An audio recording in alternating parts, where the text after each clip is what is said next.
Hello Dream Eaters and Baku Keepers, Aaron here, back with another video. Our standard banner has been missing quite a few characters to round it off, as currently we are left without any Geo, Fontanian, Natlin, or Inazuman unit. The last of these though is finally coming about with the release of the new Anemo Catalyst character, Mizuki. But what does she do? Who does she work best with? What is her most defining asset? Before I answer most of these questions, I just have to say that if you do like this content or find it informative, why not take a bite out of that steamed custard bun flavored subscribe button down below. But with that done, let's serve our way right into Mizuki's overview. Mizuki is an anemo driver that focuses on healing and amplifying Swirl damage. Mizuki's skill has her deal AoE anemo damage and then enter the Dream Drifter state for 5 seconds. In this state, she will hover over the ground, she cannot use her normal attacks, she gains interruption resistance, and she passively fires off missiles that deal anemo damage to enemies in a small AoE once per 0.75 seconds or 7 times over the duration. Additionally, while in this state, she will provide a damage buff to Swirl damage dealt by the team based on her elemental mastery. This skill has a 15-second cooldown, but the cooldown only starts after she exits the state, meaning it will only be usable once per rotation, and it cannot be reset by sacrificial fragments. This skill will also only generate 1 particle per skill hit up to a maximum of 4, which means she will generate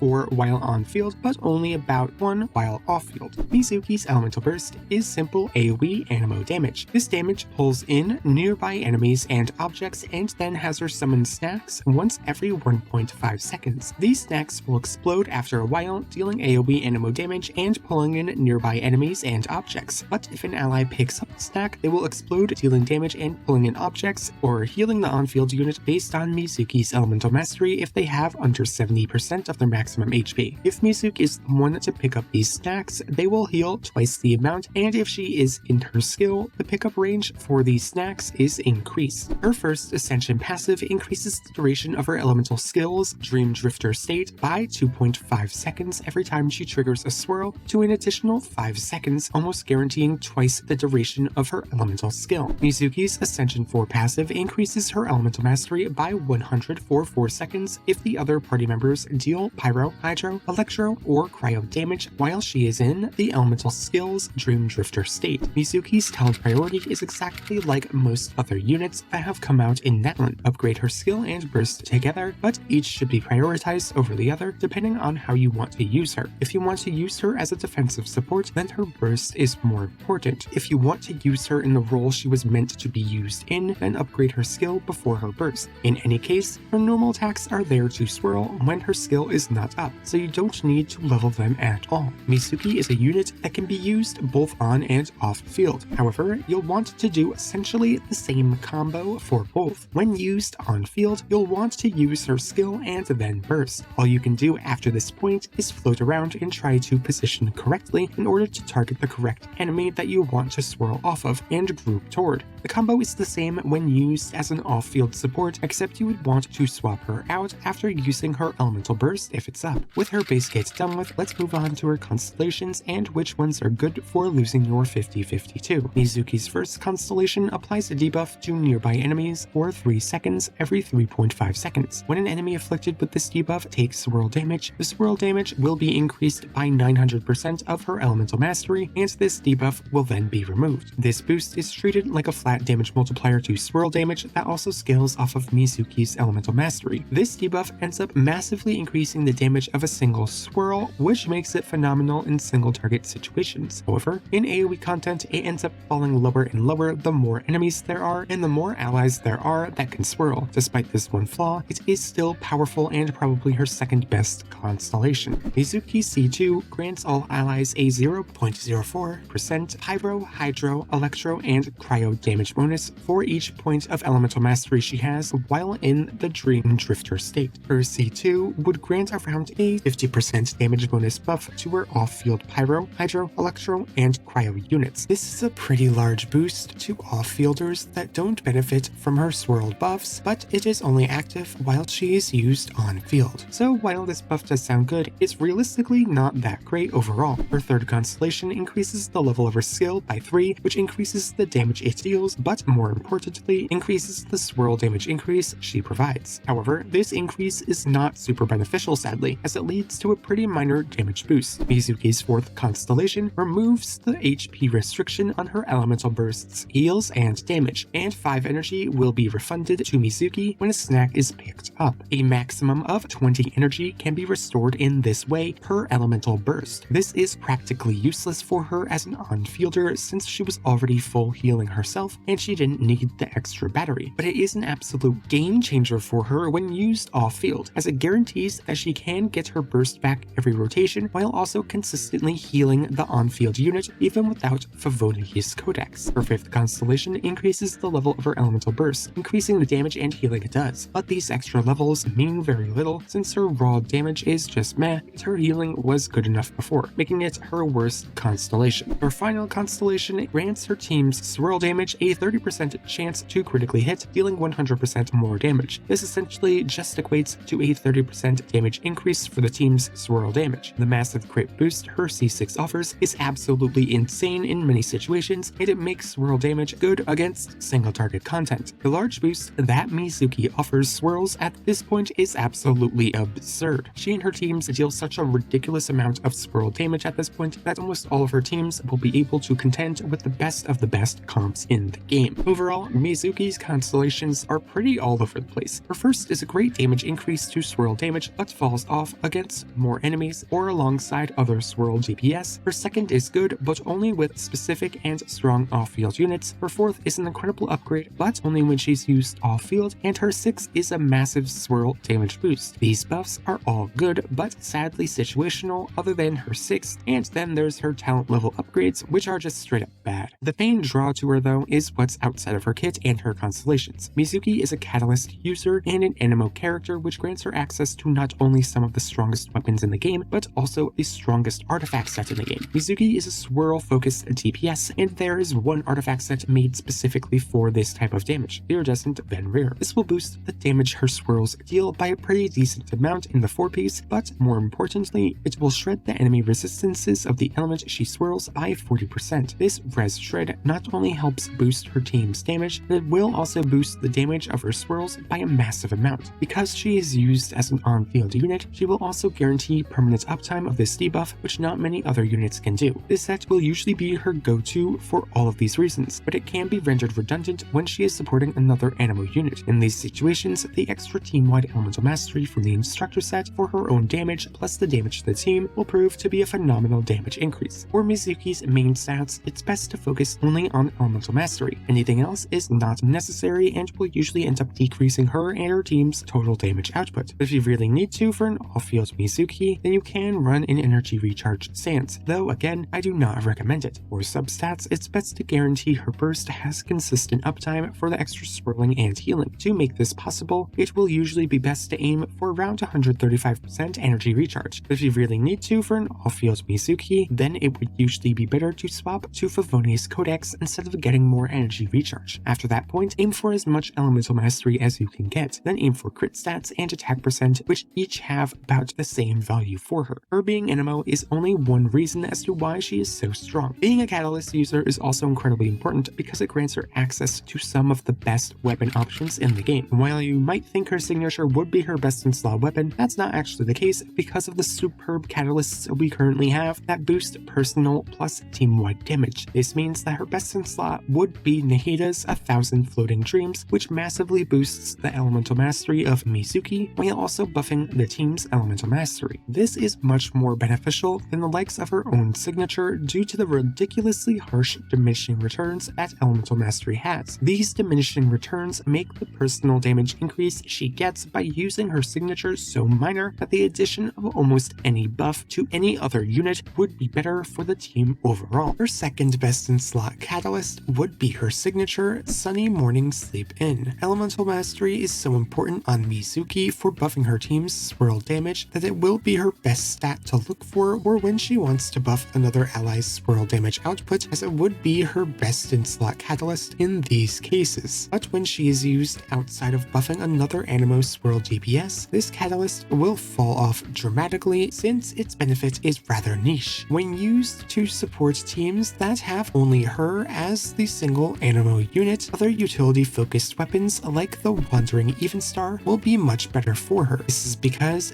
the utility stability that a small team-wide attack buff can provide will usually surpass the harsh diminishing returns that Elemental Mastery has on a single unit's swirl damage. Generally, Even Star will be about on par with her signature when the latter is at Refinement 1. The key factor as to which excels where are the teammates she's paired with. If there are 2 or more attack scalers, which is most situations, then Wandering is better. Otherwise, her signature would take the lead. Riddling Tales of the Dragon Slayer is another catalyst she has at her disposal, and it is completely free-to-play friendly. This weapon massively boosts the attack stat of an ally that the wearer swaps into. This passive is very easy to apply, and in most situations, there would be an attack scaling character in MIZUKI'S teams that she can buff. In these situations, this weapon's buff can end up being better for the team overall than the likes of an Elemental Mastery focused one like her signature, but this really depends on the comp. MIZUKI'S Codex is the last supportive weapon to mention that she has at her disposal, which she can use to battery herself and her team. When used on field, Mizuki does not need any additional energy since she generates enough for herself already. However, as an off-field character, she will usually only generate 1 anemo particle. The guaranteed battery potential she gains from MIZUKI'S Codex is absolutely tremendous for unlocking her ability to constantly heal from off-field. This means that Fav will be her best in slot catalyst when she is used as sole defensive support for the team, as other catalysts cannot guarantee her constant healing. After that point, any other catalyst that has any amount of Elemental Mastery will be a good substitute if you have none of the ones listed above: Starcallers, Sack Jade or Fragments, Fruit of Fulfillment, Map of Mare, or even the 3 stars Ember Bead, Elemental Orb, or Magic Guide. Any catalyst that offers Elemental Mastery will be great for her. However, do note that, again, Sacrificial Fragment's skill cooldown resetting passive will not be activated because her skill goes on cooldown after she exits the Dream Drifter state. With weapons done with, let's move on to where Mizuki works best, starting off with her synergies. Venti is Mizuki's best synergy because of 2 reasons. Venti offers insane grouping for Mizuki's lower AoEs to fully capitalize off of, which would then enable her to deal significantly more swirl damage. On top of that, Venti already deals a ridiculous amount of swirl damage, which Mizuki will now be drastically boosting. These 2 pair insanely well together, and that's about it. These 2 have a very minor amount to give to one another. Despite that, they will pair insanely well together to the point that they will be about as powerful as the Nihida-Nilo combo is. This power is evident when we look at her team comps, as Venti will usually always come out on top. One of the best ways to get the most out of a Swirl DPS is to amplify the reaction they use with Aggravate. If you didn't know that this can occur, now you do. Swirl can get its damage amplified if it swirls Electro while the Quicken Aura is on an enemy, which gives Swirl damage 2 times Elemental Mastery scaling. Mizuki grants Swirl an additional form of Elemental Mastery scaling, which allows Swirl to deal absolutely ludicrous amounts of damage, capable of contending with the damage outputs of many main DPS units. The issue with these comps is that the only strong offensive Dendro unit for these teams is Nihida, who could offer way too much Dendro application. This would make the swirling of Electro much more difficult, which would reduce the team's damage. Despite that, these teams are still very powerful due to the intense amount of damage they can potentially output, even with just the likes of Dendro MC or Kale.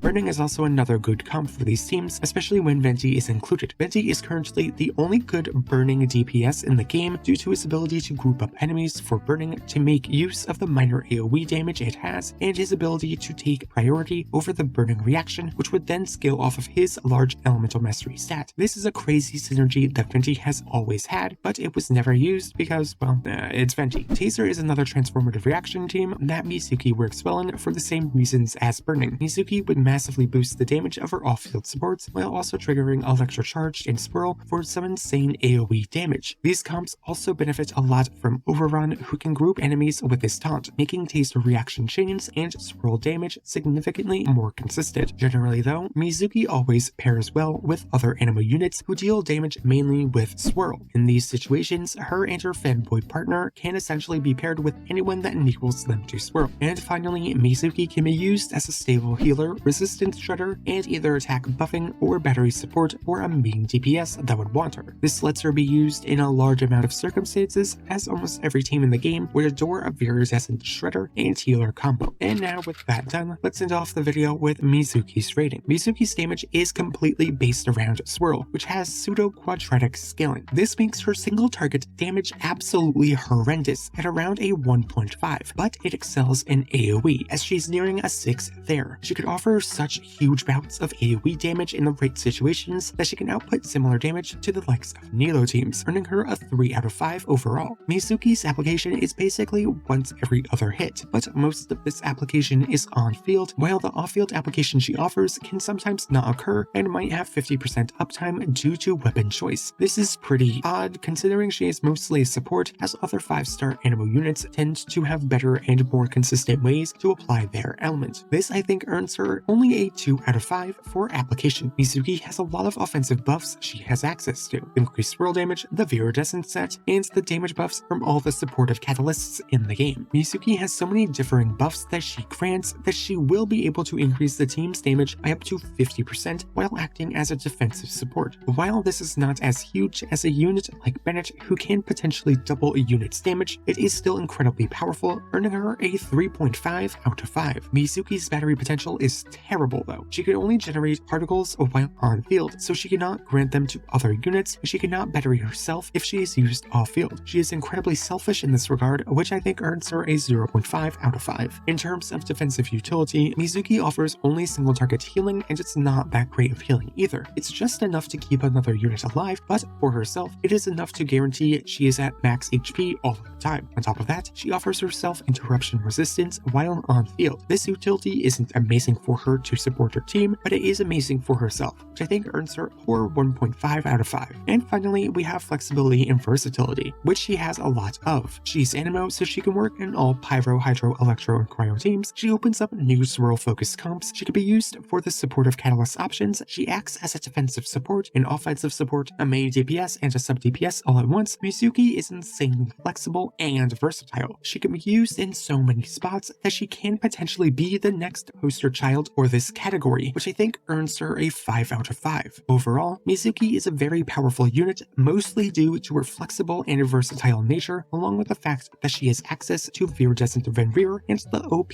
catalysts we have. This I think earns her a strong 3.5 out of 5 for her total rating. She just offers so much offensive utility while also outputting decent damage and healing. MIZUKI is a phenomenal support, especially for her standard banner one. She's so good at so much, I think she is currently the best standard banner unit available. But that's all I have to say about MIZUKI. Now tell me your thoughts. What do you think of MIZUKI? Do you want to play her more as a main DPS driver or as an off-field support? Do you plan to invest heavily into her? Tell me your thoughts in the comments below. But with that, I will skedaddle. Thank you all so much for watching, and I hope to see you all next time. Bye bye.